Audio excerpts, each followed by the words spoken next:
L'acte 1 s'est déroulé sans le moindre incident, comme souvent lors des répétitions.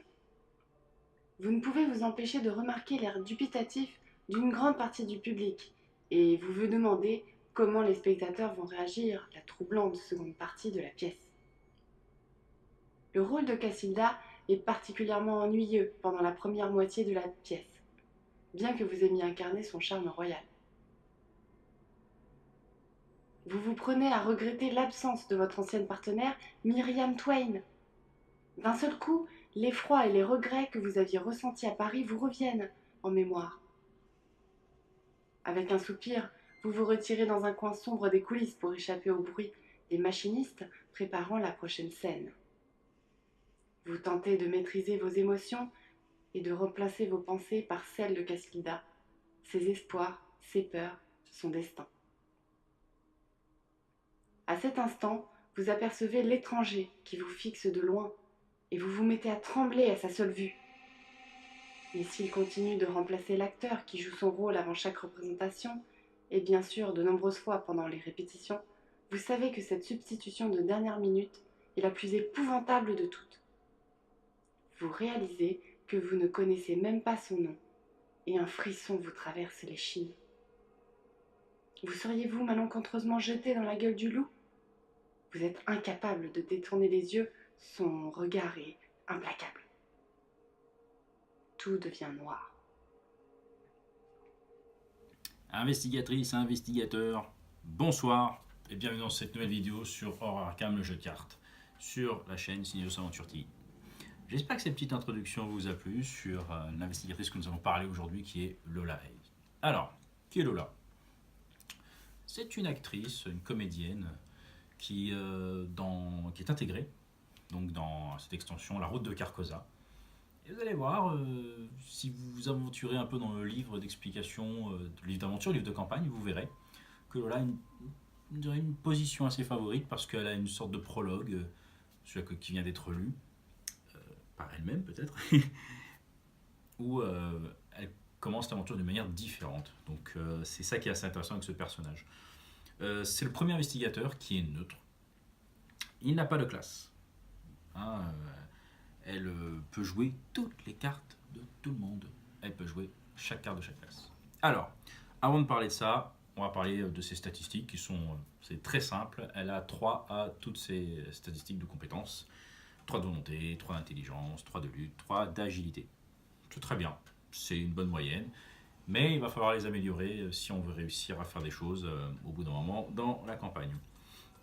6 points de vie, 6 points de santé mentale. Voilà encore un petit défaut, je trouve, mais comme elle peut jouer les cartes de toutes les classes, elle a accès donc à des choses qui peuvent augmenter ses points de vie, voire se soigner. Voilà. Au niveau de son pouvoir en rapide, elle peut changer de rôle. Et voilà, c'est là où on a un design vraiment très intéressant avec Lola. Lola, elle a une action rapide qui lui permet donc de changer de rôle. Qu'est-ce que c'est changer de rôle? Changer de rôle, c'est choisir sa classe. C'est-à-dire, vous pouvez dire, je suis gardien, et en rapide, je vais passer survivant. Voilà. Je me transforme en gavalaise et tout d'un coup, je deviens quelqu'un qui fait attention à ce qui se passe autour de moi parce que le mythe me poursuit. Bref, voilà. Ça, ce sont son action, et je parlerai aussi juste après des règles de construction qui sont liées un peu à cette action rapide. Son symbole des anciens lui donne plus 2 au test, et en plus, elle peut changer de rôle, donc changer de classe. Jeu-là, ça implique quoi? Ça implique des règles de construction de jeu assez spécifiques. Elle peut contenir les cartes de toutes les classes du jeu, jusqu'à maximum de niveau 3. Par contre, pour respecter les règles de construction, vous devez avoir au minimum 7 cartes d'au moins 3 classes différentes dans votre jeu. C'est-à-dire, par exemple, si vous choisissez, si vous avez 7 cartes, vous devez avoir au moins 7 cartes de gardien, de mystique ou de chercheur. Vous ne pouvez pas avoir 2 ou 3 cartes de chacun comme ça, ou 6 cartes. Vous devez avoir au minimum 3 classes représentées par 7 cartes. Rien ne vous empêche après d'avoir une classe avec 8 cartes ou 9 cartes ou 10 cartes. Mais il faut qu'au minimum 3 classes soient représentées avec 7 cartes ou plus. Ça, c'est la particularité de Lola.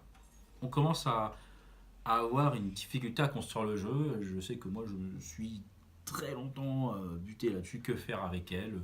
Je pense que vous tous aussi, pas mal de joueurs sur les forums ou sur les réseaux sociaux se sont dit mais quoi faire avec Lola? Il y a forcément plein de choses à faire avec. C'est vrai, c'est pas facile à builder, comme on dit dans le jargon du jeu de cartes. C'est pas facile à construire. Et déjà, est-ce qu'on joue pour le solo? Est-ce qu'on va prendre pour le multijoueur? Il y a toutes ces questions bien à prendre en compte lors de la construction du jeu. Ce que j'affectionne avec Lola, c'est que, voilà, on va construire son jeu et il faut faire très attention parce que pour poser, ou jouer, activer ou attribuer des cartes liées à une classe, il faut avoir le rôle correspondant. C'est là où c'est dur en fait. Imaginons que vous souhaitez poser un flétrissement. Vous devez être normalement mystique. C'est là où en fait il faut bien choisir comment on construit son jeu, parce que comment on construit son jeu va imposer comment on fait sa main de départ. Pourquoi? Si vous lisez bien les règles pour Lola, lorsque vous faites votre main de départ, après l'avoir constituée, vous allez choisir un rôle. Donc, si je pioche ma main de départ avec 3 cartes mystiques, une carte truand et une carte gardien, bah, je vais choisir mystique, parce qu'il va falloir que je les pose ces cartes. Et rien n'empêchera au cours de la partie de faire une action rapide pour devenir truand ou gardien, pour changer le rôle et donc poser ou activer ces cartes. Mais voilà, maintenant, vous avez, pour jouer donc vos cartes mystiques, vous devez les poser. Mais après, vous dites, tiens, je vais passer truand, par exemple, pour jouer une attaque par derrière avec Lola. Donc en rapide, je passe truand et je joue aussi. Et j'ai une carte dans la main, une carte de compétence en mystique qui augmente par exemple de 1 l'agilité ou qui me donne une icône libre.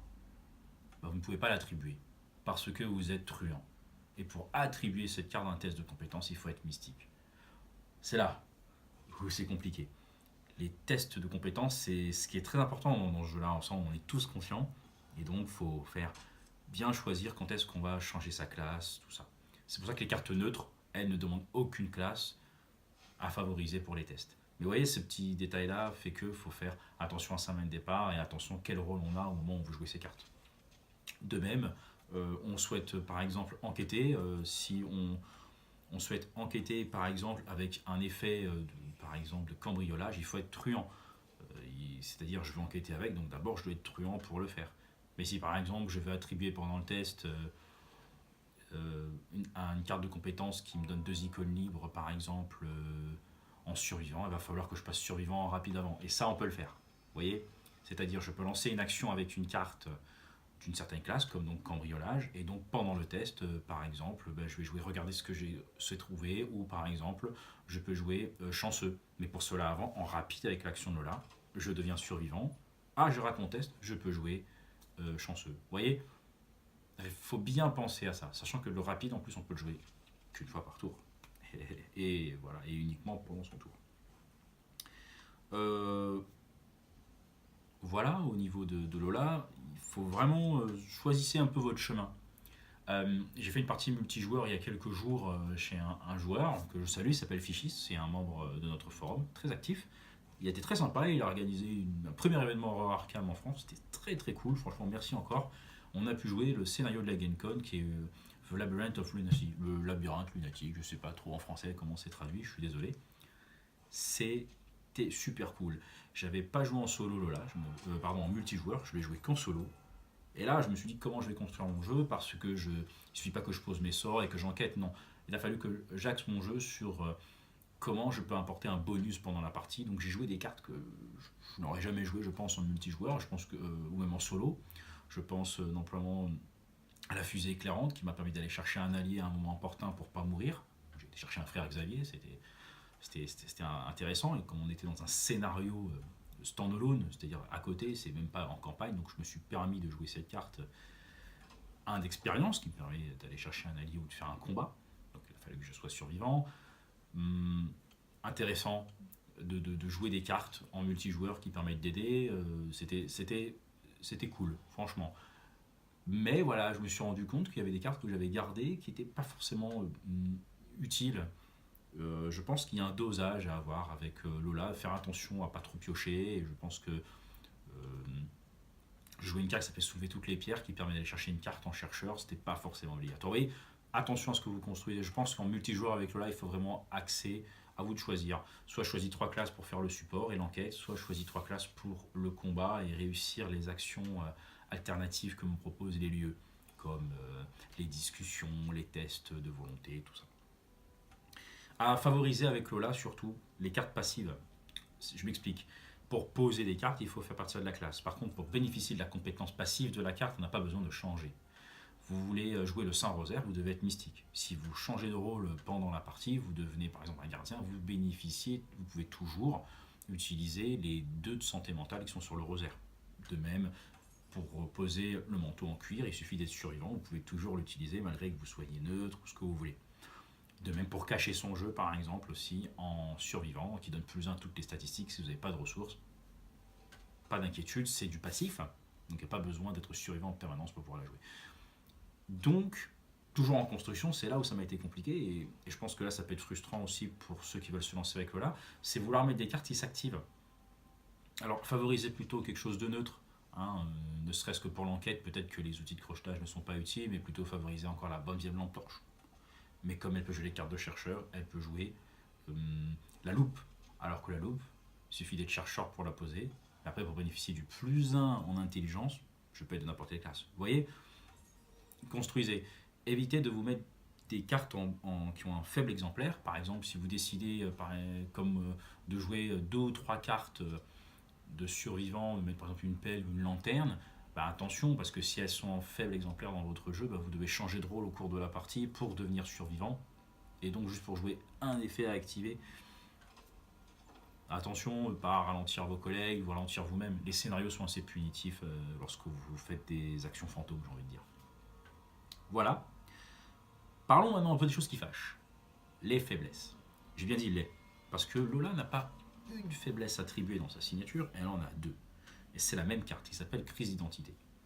C'est une faiblesse qui, comme la plupart des autres, elle est punitive, et si vous la piochez, elle peut ruiner votre partie. Et c'est sûr que vous la piocherez pendant votre partie. C'est sûr, à chaque partie où j'ai joué Lola, et je suis à une vingtaine de parties, plus, je l'ai toujours pioché. Qu'est-ce qu'elle fait? Déjà, quand vous la révélez, vous défaussez toutes les cartes que vous contrôlez liées à ce rôle. Bon, vous êtes mystique, là, au revoir vos sorts, au revoir votre rosaire. Ça m'est arrivé, je peux vous dire que c'est dur de revenir dans la partie. En plus, on défausse la carte du dessus du jeu, de votre deck, et vous devenez de ce rôle-là. Donc ça peut en plus vous bloquer pour jouer des cartes dans votre main, ou pire, des cartes de compétences. Imaginons, vous révélez une carte gardien, là, vous n'avez que des cartes mystiques dans la main, vous avez que vos cartes mystiques ont été défaussées. Pire, vous défaussez une carte mystique, vous restez mystique, vous n'avez rien à jouer. Vraiment, c'est vraiment le calvaire cette carte. Le petit tip que j'ai trouvé pour l'éviter, c'est d'utiliser l'action rapide de Lola, souvenez-vous, pour changer de rôle à la fin de la phase d'investigation, pour éviter de la piocher, je dirais, et de perdre des cartes maîtresses. Ça peut rester gênant parce que si vous basculez sur un rôle où vous n'avez pas de cartes ou des cartes en main, et si vous ne piochez pas la carte faiblesse, au tour d'après, vous êtes obligé de rebasculer en rapide dans le rôle qui vous permet de jouer vos cartes et donc de risquer de piocher la crise d'identité. Mais que ce que vous voulez, vous l'apprendrez, c'est inévitable. On peut retarder sa pioche, ou on peut un peu trixer les anciens pour dire hop, je l'ai eu là, et ouf, je ne perds rien du tout. Voilà. Ça, c'est sa faiblesse, sachant qu'en plus, elle en a 2 dans le deck, plus celle que vous allez tirer au hasard. Donc elle a 3 faiblesses dans le jeu, et ça va augmenter. De toute manière, en règle de construction, elle peut avoir 35 cartes, donc au total, votre jeu fait 40 cartes. Donc ça va, on la pioche pas rapidement, mais tout de même, il y a 3 faiblesses dans le jeu sur 40 cartes. On va la piocher, c'est inévitable. Par contre, sa carte signature, sa carte personnelle, elle en a aussi 2, et ça s'appelle improvisation. Et c'est une carte très intéressante à jouer, et très forte avec Lola, ce qui est normal, c'est sa carte. Elle vous permet de piocher une carte, et elle se joue en rapide, mais uniquement pendant votre tour. Vous voyez, ça ne se joue pas en dehors des tours de vos camarades, ça se joue pendant votre tour. Vous la jouez, vous allez choisir un rôle, et dans ce rôle, la prochaine carte que vous jouez liée à ce rôle, elle va coûter 3 de moins. Et en plus, vous piochez une carte. Youhou! Alors ça, c'est une carte, elle vous donne que des avantages. On peut changer de rôle, choisir un rôle, et on va dire ce rôle-là, en plus, je joue la carte, elle me coûte moins cher. Et c'est un rapide, la carte. Et je pioche une carte. Bon, je risque de piocher ma faiblesse. Mais voilà, quand même, vous allez... la carte, elle est remplacée, elle vous permet de jouer une carte à un certain coût, pas cher du tout. C'est excellent, quoi. C'est une excellente carte à avoir en main de départ, ou en courant de la partie, elle vous aidera toujours à jouer une carte gratos. Mais surtout, elle vous permet de piocher une carte. C'est une carte qui se remplace, c'est toujours une carte supplémentaire. Ça ouvre des possibilités de jouer des cartes assez chères. Je vous parlais du frère Xavier tout à l'heure, que vous pouvez très bien inclure, il donne 1 de volonté, et en plus, si il est vaincu, il met des dégâts. Donc il a un bon stock, moi je le trouve très intéressant à jouer avec Lola. Rien ne vous empêche de jouer Peter Sylvestre, bien sûr, pour avoir 1 d'agilité, ou la version expérimentée pour avoir 1 d'agilité et 1 de santé mentale, c'est très bien aussi. Vous voyez, vous basculez survivant, vous jouez l'improvisation, vous n'avez pas le payer de Peter Sylvestre, en plus vous allez piocher une carte. Et vous le posez pendant votre tour, bien sûr, mais vous posez un -3, donc c'est pile son coup. C'est une bonne carte, improvisation, c'est vraiment sympa. En plus, on est vraiment dans le personnage qui est adaptable. Ouais, voilà, qui est totalement adaptable et qui va falloir adapter en fin de compte selon vos cartes que vous avez, selon vos classes que vous avez, ça va adapter votre chemin de jeu. Je suis gardien, ben, je vais soutenir mes alliés ou je vais très bien taper. Je vais pas appuyer survivant, je vais jouer des cartes qui vont me permettre de m'évader, truand, etc. Et puis mystique, je fais tout mystique. Voilà, mystique, je fais tout. Pas d'autres cartes neutres dans Carcosa, donc je préfère vous parler un peu de comment construire Lola. Des petits conseils comme ça, mais rien n'est établi, je pense que rien n'est acquis, vous pouvez jouer ce que vous voulez. Moi je conseille malgré tout de jouer les creuser profondément en mystique. Bah, c'est une carte qui coûte qu'une ressource, elle coûte aucun point d'expérience, mais elle vous donnera toujours un point d'expérience. Ça permet de monter rapidement pendant la campagne et d'avoir des cartes importantes. Si vous jouez en multijoueur, jouez là. Vous avez forcément un autre collègue mystique qui va les jouer, donc ça fait plus d'expérience. Plus d'expérience, on est plus fort en avançant dans la campagne. Et donc Lola, elle, avec les bonnes cartes structurées, c'est toujours bien. Les cartes permanentes, les cartes qui ne comptent pas dans la limite de construction et qui se mettent sur le côté, vous commencez déjà avec. Je trouve que c'est très bien à jouer avec Lola. Ça nécessite de changer le rôle pour pouvoir activer ces cartes, mais c'est très bien. Je pense à Débrouillard et aussi au pacte de sang. Donc attention, le pacte, il faut mettre des jetons de fatalité, mais bon, +3 en volonté ou même +3 en. Excusez-moi, en lutte, c'est pas mal. C'est pas mal quand même. Je trouve que ça, c'est des cartes intéressantes à jouer avec elle. Bien sûr, vous pouvez jouer charisme, vous pouvez jouer chasseur de reliques, mais ça peut être très très très intéressant. Je pense qu'elle peut jouer les cartes de mystique. Je pense que c'est les cartes les plus adaptées à Lola parce que c'est des cartes très très fortes et qui peuvent vraiment impacter le cours de la partie. Je pense à la statue. La statue, ben voilà, quoi, elle coûte 3 XP, elle peut aller la chercher. Elle peut jouer les sorts, les flétrissements, vu qu'elle a 3 de volonté et avec le rosaire elle passera à 4. Il suffit que vous ayez caché son jeu, ben vous êtes à 5 de volonté, c'est correct. Alors, si vous jouez les compétences de carte neutre, ben vous allez vous en sortir. Ce qui va être le plus dur pour vous, vous allez voir, lancez-vous avec Lola, c'est vraiment la construction du jeu et surtout le premier tour lorsqu'on constitue sa main, c'est les moments un peu compliqués et faire sa main c'est le moment le plus critique de la partie parce que si vous n'avez pas une main intéressante, vous risquez vraiment de ramer. Mais bon, ce qui est bien c'est qu'il y a des actions qui ne nécessitent pas forcément d'avoir un rôle, hein. On peut toujours enquêter, on peut toujours échapper, on peut toujours aller taper. Il ne faut vraiment pas hésiter. Mais n'oubliez pas que pour activer une carte ou utiliser une carte, par exemple la machette, il faudra être gardien, le flétrissement, il faudrait être mystique. Donc favorisez les cartes passives et choisissez bien votre rôle lors de vos actions. Voilà, vidéo assez courte hein, sur Lola. Je vous encourage à aller sur le forum Horror Arkham JCEFR où il y a quelques discussions sur elle. Notamment j'ai fait un post où je décris un peu la campagne que je fais avec elle. C'est un perso pas évident à jouer, je trouve. Pas évident à construire surtout, mais par contre, lorsqu'on commence à comprendre la mécanique, lorsqu'on commence vraiment à changer les rôles, on peut faire vraiment des belles choses. Donc n'hésitez pas à construire quelque chose autour et puis partagez toujours ce que vous savez faire. Je vous mets mon deck en commentaire, toujours vers le lien à JCEFR. Merci à Wells pour ce site, toujours. N'hésitez pas toujours à aller nous voir sur la page Facebook et sur le forum, hein, il y a toujours des joueurs. En plus, le premier pack de mythe du cycle de Carcosa devrait être déjà sorti ou va pas tarder à arriver, donc on va commencer à s'amuser. Et puis pour ceux qui sont dans le cycle de Nonwich, faites avec Lola, vous allez voir, il y a vraiment des trucs à faire, il y a 2-3 scénarios où vraiment vous allez voir, c'est très intéressant. Je vous laisse et je vous dis à très bientôt. Et la prochaine vidéo portera sur Séphina, parce que j'ai vu une Séphina justement jouée par Fichiste, ça m'a assez impressionné, le personnage qui fait des sorts, le personnage qui s'évade, le personnage qui tape, le personnage qui fait pas une chose, c'était vraiment sympa. Et entre temps une vidéo sur l'ancienne version du jeu de cartes qui s'appelait Mythos. Ça y est, il y a des règles pour jouer en solo ou même en multi, mais en équipe, donc la prochaine vidéo portera sur celle-ci, donc parce qu'il y a des abonnés qui me l'ont demandé. Si vous avez des questions, n'hésitez pas, et je vous dis à bientôt. Merci.